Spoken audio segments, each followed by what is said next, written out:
7h35 ce matin dans notre chronique pour le meilleur et pour la terre où l'on explore chaque semaine comment renouveler notre engagement face à soi, aux autres et à la planète. On parle d'engagement social, de solidarité et du soutien aux femmes victimes de violences. Donc, on accueille une femme qui œuvre depuis 46 ans auprès des femmes victimes de violences conjugales. Elle dirige aujourd'hui un organisme essentiel dans la MRC Marguerite Duville, Calax Longueuil. Bonjour Sylvie Langlais. Bonjour, merci de l'invitation. Bonjour Ariane Lissimard-Côté à mes côtés, puisque c'est ta chronique aussi. Entre autres, mais merci d'être parmi nous. Oui, tout à fait. Plaisir. Donc, on a parlé de vous la semaine dernière. Hein. Il y a eu une marche quand même assez importante. On va y revenir un petit peu plus tard. Manifestation, en fait. Exactement. J'avais envie, en fait, merci de venir aujourd'hui à ma chronique pour la mer et pour la terre. J'avais vraiment envie qu'on aborde cet enjeu-là qui est vraiment un enjeu criant, les violences sexuelles auprès des femmes. Puis, j'avais aussi envie de vous rencontrer comme femme qui vous impliquez depuis plus de 46 ans. C'est pas rien auprès des femmes en violence conjugale. J'aurais aimé ça que vous me parliez un petit peu de votre implication auprès de cet organisme-là, puis comment c'est né. Bien, en fait, c'est ça, 46 ans à travailler pour le droit des femmes, à défendre le droit des femmes, à offrir aux femmes victimes ou de violences conjugales, parce que j'ai été dans ce domaine-là quand même quelques années, et depuis 4 ans au Calax Longueuil, c'est-à-dire d'offrir une parole à ces femmes-là qui, très souvent, ont peur, ont honte, se sentent coupables, etc., de dénoncer des violences, soit sexuelles ou encore conjugales. Fait que ça a été un peu comme ma mission qui m'a emmenée là depuis tant d'années. Depuis tellement d'années, parce que c'est né d'un besoin vraiment sur le territoire qui n'était pas comblé, parce qu'il y a certaines autres villes qui avaient un Calax pour victimes d'aide des violences sexuelles, sauf qu'on n'en avait pas sur le territoire de Longueuil. Les femmes devaient aller plus loin. Il y avait aussi des délais. Donc, puis moi, je trouvais que c'est important de parler de cet organisme-là parce que moi, je vais m'ouvrir sur le fait que j'ai eu affaire à cet organisme-là dans ma vie. J'ai aussi eu affaire avec le CAVAC, malheureusement, comme d'autres femmes. Et j'avais envie de dire aussi à quel point ces deux organismes-là sont très différents. Le CAVAC, c'est victime d'actes de violence. Et donc, ça accompagne beaucoup pour les... On confond. Moi-même, avant l'entrevue, j'ai confondu. Tu vois, on confond les deux. Le CAVAC, qui fait un accompagnement dans le parcours judiciaire, mais les CALAX, qui apporte une aide de première ligne aux femmes qui sont victimes. Puis vraiment, il y a des soutiens avec des intervenantes. On aide le rétablissement personnel de ces femmes-là, arriver à passer par-dessus les peurs, les phobies qui peuvent naître, tous les enjeux de santé mentale, émotionnelle qui en découlent de ces agressions. Oui, effectivement. Le Calax offre des services, des suivis psychosociaux, justement, comme tu dis, Ariane, pour pouvoir reprendre possession de notre vie. Parce qu'on le sait, quand on vit un trauma, la grandeur d'une agression à caractère sexuel, souvent, on peut être amené à développer de l'hypervigilance, beaucoup d'insomnie, on revit des flashbacks, etc. Il y a beaucoup de femmes qui nous disent avoir peur de sortir parce que souvent, l'agression, c'est ce que ça amène. Donc, nous, on leur offre des outils pour pouvoir guérir tranquillement à leur rythme, selon leurs besoins, et à reprendre un peu de pouvoir sur leur vie. En développant des outils, en offrant, comme je disais, des suivis individuels, mais aussi par la suite à les amener à intégrer un groupe de soutien. Elles réalisent à ce moment-là qu'elles ne sont pas seules à avoir vécu une agression à caractère sexuel, puis que c'est pas vrai que ça arrive juste aux autres. C'est souvent ce qu'on entend aussi. Donc, ensemble, ces femmes-là, elles se réunissent une fois par semaine, puis elles se partagent des trucs, des outils, des réflexions, justement pour s'entraider. Parce que le Calax, ça vient des femmes, je pourrais l'expliquer après, mais c'est par et pour les femmes. Quand je dis que le Calax est né des femmes, c'est qu'on a à Longueuil un comité qui s'appelle le CAFAL, le Comité d'action féministe de l'agglomération de Longueuil. Et ces femmes-là, le 9 mars 2018, se sont réunies dans le cadre de la Journée internationale du droit des femmes pour réclamer justement un Calax. Comme tu dis, Ariane, Longueuil, 5e plus grande ville au Québec, n'avait pas de Calax. Pourquoi? Chercher pourquoi, Chercher je ne l'erreur. sais pas trop. Et pourtant, c'est 273 000 femmes sur le territoire. Et on dit qu'une femme sur 3 aura vécu des agressions à caractère sexuel dans sa vie. Ouais. C'est énorme. Comme vous dites, on pense souvent que ça arrive aux voisins, mais ça arrive vraiment aux voisins, ça arrive dans nos familles. C'est une femme sur 3 dans une pièce. Donc, c'est vraiment l'éléphant dans la pièce, là, les agressions sexuelles. Donc, c'est vraiment né d'un véritable besoin de beaucoup de femmes. Vous avez plus de 1300 appels par année que vous couvrez.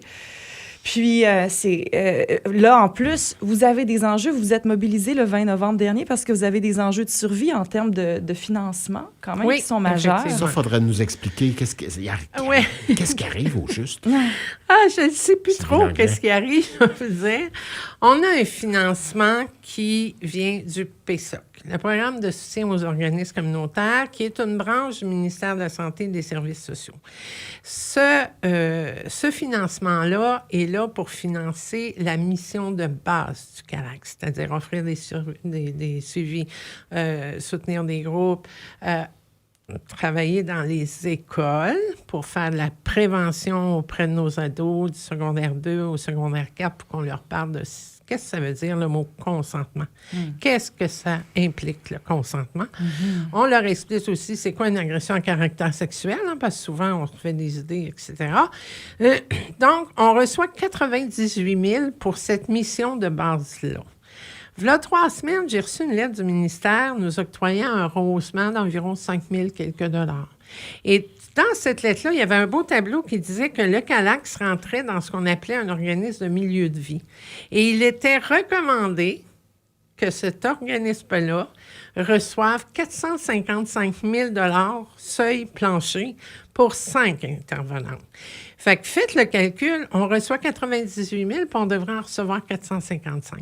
Fait que c'est pour ça que le 20 novembre dernier, on s'est rencontrés devant les bureaux de Mme Dorismont pour dénoncer cette situation-là, compte tenant des chiffres, Ariane, que tu viens de donner, 273 000 femmes pour la grande agglomération de Longueuil et ce, aussi avec la MRC Marguerite-Douville, parce qu'on va jusqu'à Contrecœur, là. Varennes, Verchères, Calexion-la-Vallée, Sainte-Julie, tout ça. C'est le territoire du CALAC. Toujours avec la même enveloppe du 98 000 $. Fait que... Puis quand Mme Dorismont, lors d'une entrevue à Info Rive-Sud, dit « ça n'existe pas, les seuils planchers », bien, je regrette, j'ai un tableau. D'ailleurs, mais que j'arrive au bureau ce matin, lundi, je vais lui envoyer la lettre que j'ai reçue du ministère. C'est pas vrai que ça n'existe pas, les seuils planchers. Mais là, si j'ai bien compris, le ministère envoie une lettre, vous avez droit à ça, puis là, c'est tout le contraire qui se déroule. C'est ça. C'est un seuil plancher qui dit que pour qu'un organisme puisse répondre à sa mission, devrait recevoir ça. Mais là, ce qu'on se fait dire par le gouvernement, c'est que c'est selon l'enveloppe disponible, selon l'argent disponible. Là, il n'y en a pas. Oui, c'est ce qu'on nous dit. Ouais. Sauf qu'il y en a eu pour Northvolt, il y en a eu pour Lyon, puis il y en a eu pour les Kings de Los Angeles. C'est une couple de millions. Fait que si on prend un petit mini pourcentage de ces millions-là qui ont été octroyés des fonds publics puis qu'on l'aurait donné au CALAC, je peux vous dire qu'on ne serait pas aujourd'hui assis à votre micro pour réclamer. Parce que là, vous êtes menacé là, de presque fermeture. En fait, vous pouvez fonctionner jusqu'au mois d'avril, comme en ce moment. Ouais. Fait que là, les activités vont s'arrêter en avril. Vous allez être seul pour assurer tout ça par la suite. Sinon. Alors que là, actuellement, vous êtes combien de personnes? Là, il y a 3 intervenantes. Mais il faut comprendre que c'est des intervenantes qui sont sur des projets spécifiques. Okay. On a une qui est sur un projet... On doit renouveler chaque année. Oui, des fois aux 2 ans. 2 ans, okay. Puis qui demande beaucoup d'administration, puis de réédition de comptes, puis d'explication, puis etc., etc. Uniquement pour renouveler, oui. Oui, c'est ça. Mais c'est pas sûr que ce soit renouvelé parce que là, on a un projet pour les proches, c'est-à-dire aider, soutenir l'entourage immédiat de la victime. Ce projet-là, il se finit en mars 2026. Donc, il y a une employée qui va perdre son emploi. On a une que son projet a fini en mars 2025. C'était un projet qui provenait du ministère de l'Immigration pour soutenir les femmes immigrantes nouvellement arrivées, etc., qui parlent espagnol, parce qu'on le sait, la communauté espagnole à Longueuil est quand même assez grande. Mais là, le conseil d'administration, c'est-à-dire la collective du CALAC, a dit non, c'est pas vrai. On ne met pas fin à ces dossiers-là abruptement comme ça à cause d'un projet puis que le gouvernement ne reconnaît pas les besoins. Donc, elles ont piger dans le petit coussin qu'on s'était ramassé depuis 3-4 ans pour pouvoir prolonger ce projet-là jusqu'en mars 2026. Donc, elle aussi perdra probablement son emploi. La seule collègue que je vais garder avec moi, c'est celle qui est sur un projet pour la prévention dans les écoles, comme je disais tantôt. Mais elle est dans les écoles. Elle ne peut pas faire de suivi, elle ne peut pas animer des groupes, etc. Et souvent, je vais vous dire, un atelier sur 2, elle se retrouve avec un dévoilement à la fin de l'atelier.